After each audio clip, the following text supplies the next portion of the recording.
Hey guys, welcome back to my channel. In this video I'll show you how to apply for an ABN in Australia for Uber Eats. Please make sure to watch this video to the very end so you don't miss out on important information and to not make any mistakes. In saying that, let's dive in.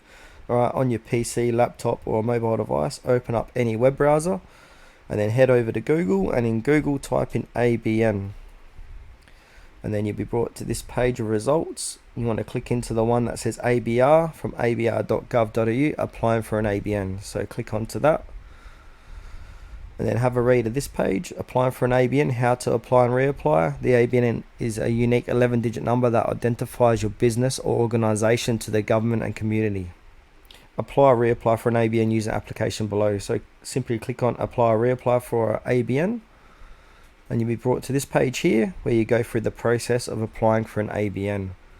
I won't fill this out because everyone's case will be different than mine, so just go through this form to get your ABN. So that's it for this video guys, how to apply for an ABN in Australia for Uber Eats. Thanks for watching this video to the very end. Please consider to like this tutorial and subscribe to our channel if you found it was helpful.